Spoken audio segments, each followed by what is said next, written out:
Have you guys ever saved up for something and researched it and researched it and imagined how awesome it was going to be? And then you actually go out, you save up, and you buy it, and it's just as awesome as you expected? For me, that's my Springfield M1A.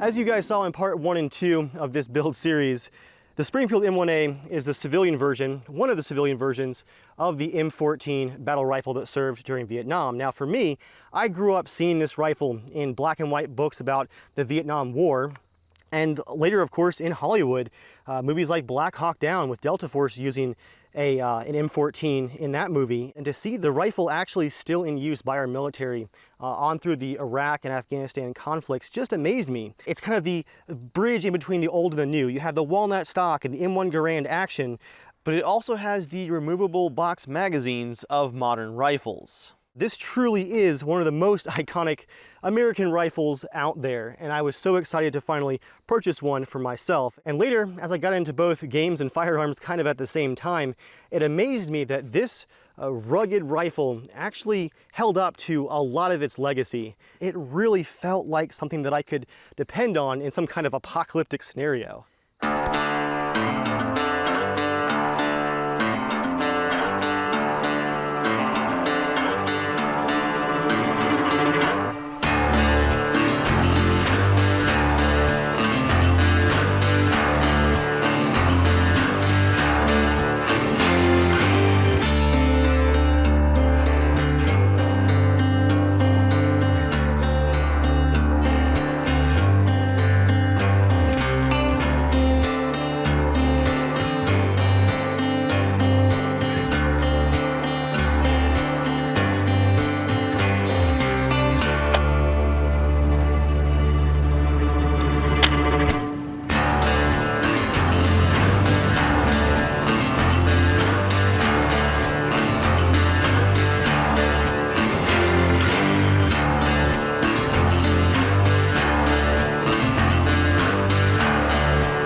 Of flesh and bone, down where the devil roams, voices calling out to home. I see the sickle and cow, stranger in black coming round, down in the cold dead ground, laying in wait for judgment. How your song at the river, you sinner.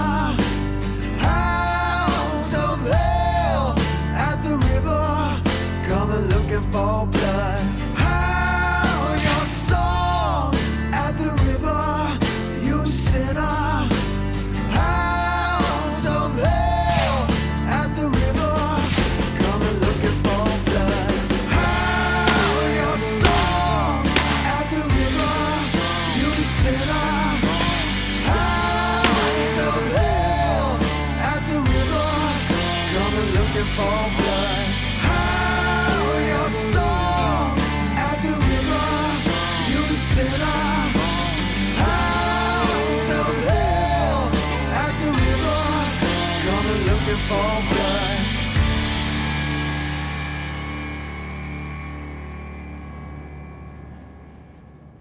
Hey folks, Dave here, and welcome to, at long last, part 3 of my M1A Marksman rifle build series.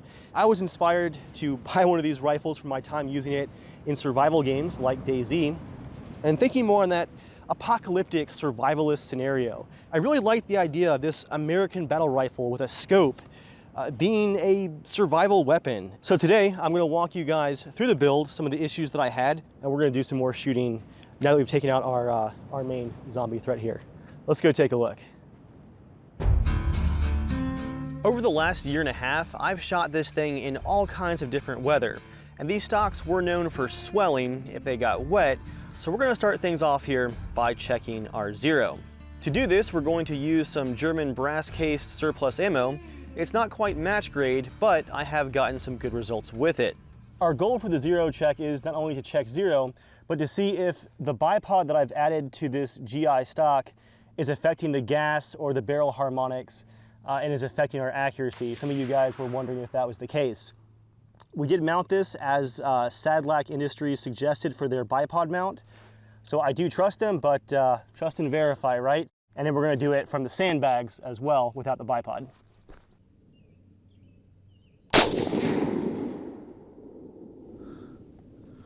All right, might just be a tiny bit still. All right, did one more tick. I'm gonna put one in this, we'll do it in the X.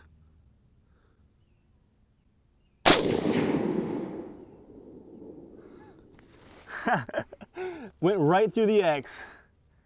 All right, so there was 3 clicks total. I think that solved our slight left drift that we had going on.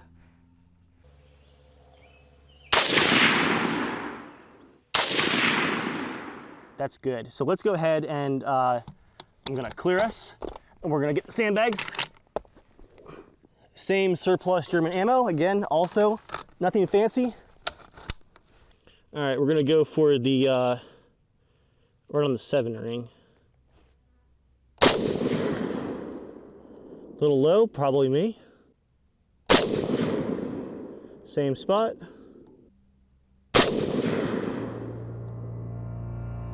Shall we take a look at our groups? After adjusting, these were our 4 shots right here on the 9 ring. And then when I was testing out the X, that's our group right there. All of this is with the bipod. And then here we have the sandbag rest. So that's 1, 2, 3, 4, 5 shots. I would say that those are comparable groups, guys. We put that bipod at the strongest point of that GI stock, and I'm pretty confident that if it's affecting any kind of the harmonics of the barrel or anything like that, it is just so slight. I'm very happy with that. So let's do some more shooting. I'm gonna go ahead and switch over to some slightly cheaper surplus Malaysian brass-cased ammo. I think this might be surplus machine gun ammo, so our accuracy won't be quite as good, but the rifle does like it. Let's test our group on the gong at 200.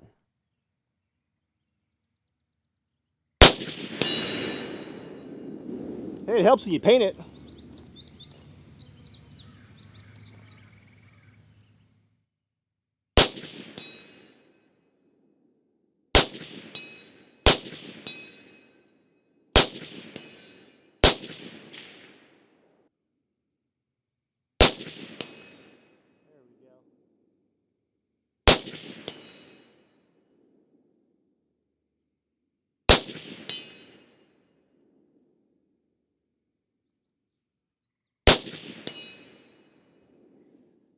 One of the things that makes a marksman rifle and not a sniper rifle is the ability to rapidly engage multiple targets at different distances. So while the M1A M14 platform might not be the most accurate, especially with the GI model, what we should be able to do with our targets out here is start at our gong at 200 and move on up, engaging multiple targets very rapidly, because this is a semi-auto rifle.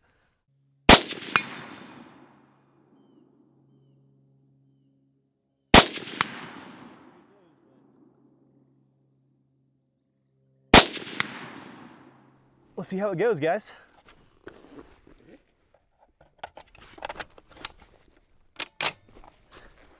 Jeremiah, do you want to call hits for me? Sure. Safety off, going hot. Target at 200.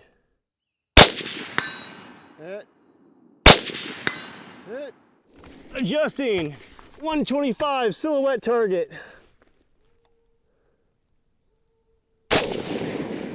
Dead center. Gong number 1. Hit. Great hit. Eliminated. Zombie. Medium distance, about 80. Steel zombie.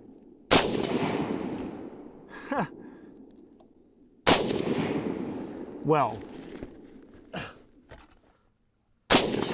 Hit. Close zombie.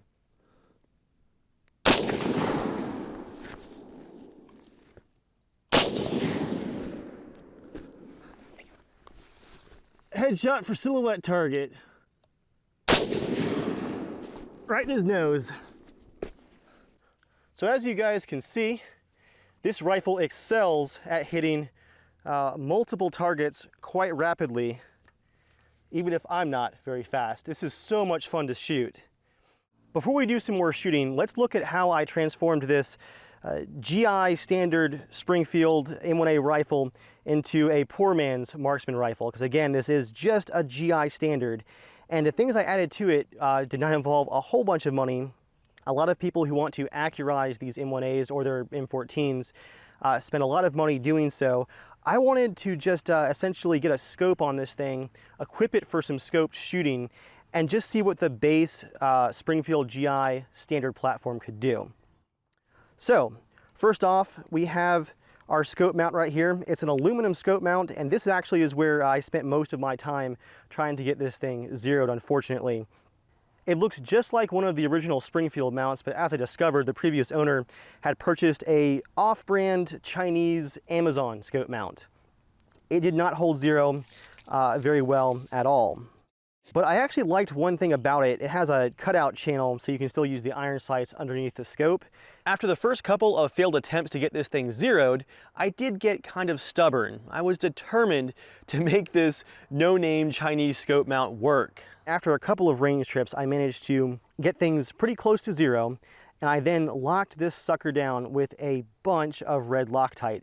It actually has partially locked up my bolt hold open button right here. It's real sticky even years later. Red Loctite is no joke.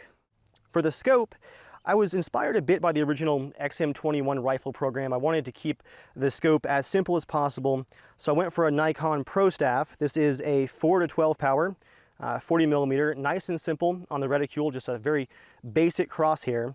I do regret that just a little bit. Some mil dots would be nice, but I was going for that simple aesthetic, and I think it does match the rifle quite nicely. You guys saw in part 2, we went for the Sadlac bipod mount and of course a Harris bipod. These are great choices for anybody who's wanting to add a bipod to their rifle. Won't dwell too long on those. For the cheek riser, because this height over bore is pretty ridiculous with this rear scope mount, I went with a Night Vision Tactical Company OD Green cheek riser. It's got a couple of neat features like a extra mag carrier right here on the side. I've got a tiny mag in it right now though. Doesn't really fit well. But you can actually store a full-sized mag in there if you don't mind the weight. And it does have a nice foam piece inside to get your cheek lined up for your eye relief with your scope. I've been very happy with this. It tightens down really nicely and it looks good as well. Solid product there. The sling I've gone back and forth a couple of times on. I originally had a Magpul OD green sling, but I couldn't resist for at least some of this filming going all the way back to the original 1907 style sling. I'm still learning how to use this thing correctly, but aesthetically it looks good, and it does of course function well as well. You guys might notice here on the back that I've lost my storage compartment.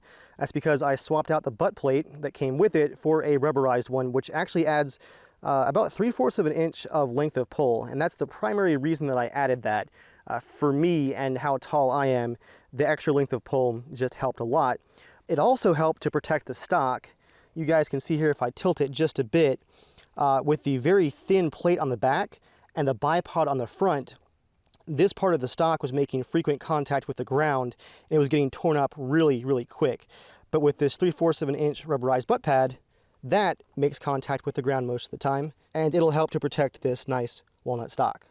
Now that I've talked about what I did do to this rifle, let's just talk briefly about what I didn't do. And that's, again, what a lot of people do to turn their rifles into a match grade rifle. I didn't glass bed the stock. This is still just a standard GI stock. And as I learned with these M14 M1A rifles, every time you open the action and you take the action out of the stock, you actually loosen the tolerances. So every time you break this down completely, your accuracy has a chance of loosening up. I didn't get a national match op rod. I didn't get a national match tuned gas system. My gas system actually ended up pretty tight, but if you guys look right there, parts of my gas system here just have the slightest bit of wobble, and people will shim different pieces of this just to get everything locked up tighter so that you've got nice even harmonics all the way through. I didn't do any of that. I just wanted to see what the stock rifle could do, and overall I've been really impressed. When the military would take one of these GI rifles and work on turning it into a marksman rifle, they wanted it to be pretty ridiculous as far as accuracy goes. I'm talking being able to hit a 10-inch gong at 900 yards. Well, for me, besides not having that kind of budget to get to that point, my ranges are generally 180 yards, 200. Recently I got access to a 300-yard range, but I just have nowhere to push it out that far. And that lack of long ranges to actually use is why I wanted to go for a bipod. I wanted to be able to go out at the ranch or anywhere else I might go for some target shooting and just deploy the bipod and shoot with whatever I had on hand. Honestly, guys, I think one of the biggest weaknesses of keeping everything so stock is just the trigger. I'm gonna close our action here. We're clear. The trigger, being a standard GI trigger, is not great. It's got a good bit of creep and grit to it, and the break isn't amazing. Yeah. If I did anything to this rifle, it might be a trigger job. But for now, it's functional. Next up, I'm going to attempt shooting from the tree here. I'm still learning how to use this 1907 sling, but it's pretty neat. You can take it and wrap your arm through it to do some supported shooting. So again, I'm still learning, but I wanted to give it a go. Videos like this one are made possible directly by all of you over on the RangerDave Patreon. Thank you for all of your support. Thank you to Timothy Summerall, who's the sponsor for this video in particular. Go ahead and take our sling. Let's see if I can remember, do a little bit of a twist. Like that. Let's see what we can do.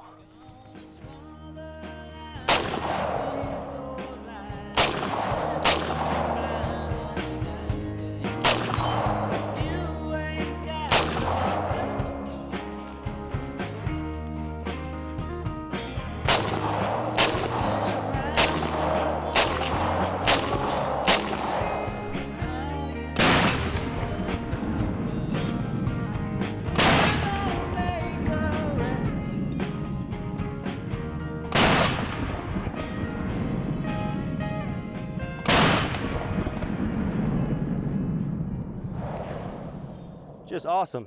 I hope you've all enjoyed this look at the M14 platform as much as I've enjoyed putting it together for all of you to watch. Stay tuned because there's more coming in part 4. We're going to take this thing out to 300 yards with some really fun scope camera footage as well. And you guys know me, we can't leave things off at the ranch with just tracers. We've also got some tannerite exploding targets to take care of. Send it.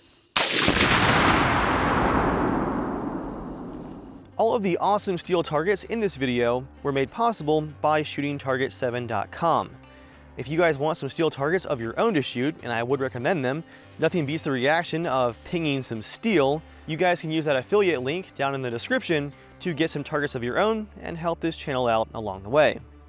Also, a big thank you to Jeremiah for coming out in this awful heat and bugs to record the last few parts of this video, and of course for running around in the snowstorms to get that awesome snowy intro. You guys can see his channels over on Germ Gaming, as well as his personal passion project, Never Ending Project Garage. Tons of awesome content on both of those that you guys should go check out. For now everyone, thank you for watching, and I'll see you all next time on the Backyard Battlefield.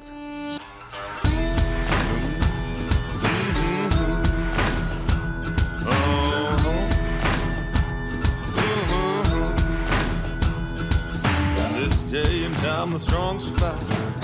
There ain't no one as strong as I, 'cause